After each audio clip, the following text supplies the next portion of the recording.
Of this year, it's important to start talking about compliance because there's a lot happening going into the end of the year. And as most of you know, things are kind of happening, in a crazy way with the interest rates and with, the stock market. And so typically, as we head into sort of a recessionary period, hopefully we don't, but if we are, then what we typically see is we see increased HR claims for your practices.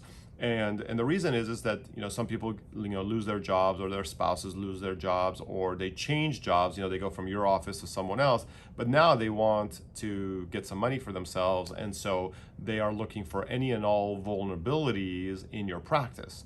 And so it's really important that we kind of get your HR house in order, and it really starts with a couple of things, and I'm going to touch on three of them, and then the other articles that are in this newsletter are going to go into much more detail for you. But the first is something called your new hire forms. Now you might say, Ali, I'm not hiring anybody right now, or it's really hard to hire somebody, so why do I have to worry about this?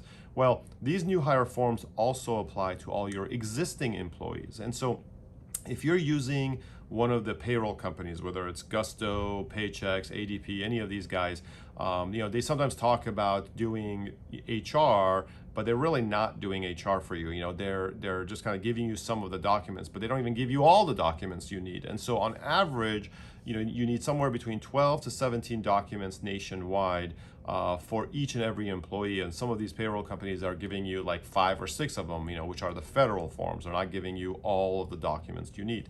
So you need to really start with that. And if you're looking at your paper files and you don't have 12 to 17, if you don't have those online, then you got to kind of focus on that and make sure that all your team members are signing these documents, because this is a great way of protecting yourself. Now, if you're in a state like California, like we are here, it's going to be on the higher end. In fact, it's going to be closer to 20 some documents. If you're in Texas or Oklahoma, it's going to be a little bit less, than that, but it's going to definitely be in that range that we talked about. And so just make sure from a documentation perspective, you've got all of those new hire documents.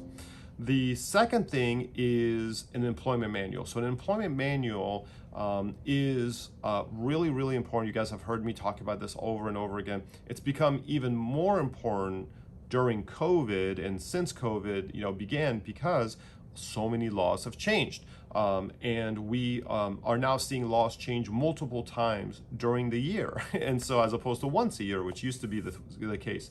So you got to make sure you got an updated employment manual that's unique to you. Again, don't get it from a payroll company. Don't get it from your buddy down the street or whatever.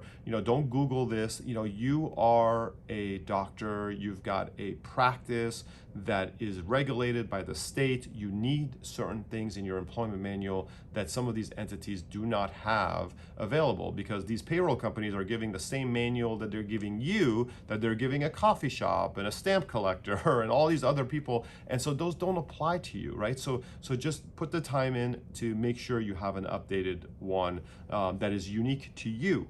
And the reason it has to be unique to you is because of the third thing I want to talk about, which is making sure your benefits are correct, right? PTO, vacation, health insurance, all of those things are detailed and correct. Many states have enacted 401k plans for their employees, where you need to have 401k plans for your employees. So you need to make sure that that's incorporated into your documentation. So it all needs to sort of work together. And those top 3 things that I just mentioned are sort of the things that trip people up initially, right? And then there's a whole bunch of other things, of course, from a compliance perspective that you need, but you absolutely need to focus on these 3 at the very beginning. If you don't have these 3, you don't have anything. All this other stuff doesn't matter. But you need to have at least these 3 things figured out. Of course, we're here to help. I highly recommend, as you all know, HR for Health for all of this. So make sure you reach out to them. If you don't know how to get in touch with them, just get in touch with me or go to their website, hrforhealth.com, and I'll make sure you're working with somebody great, so that you can get started and at least looking at the software to see if it's a good fit for your practice. If it's a good fit, then it's a no-brainer. You do it and you move on and you're fine from a compliance perspective. If it's not a good fit for whatever reason, then we'll figure out a solution to make sure you're still safe. All right? All right. If you have any questions, let me know. Talk to you soon.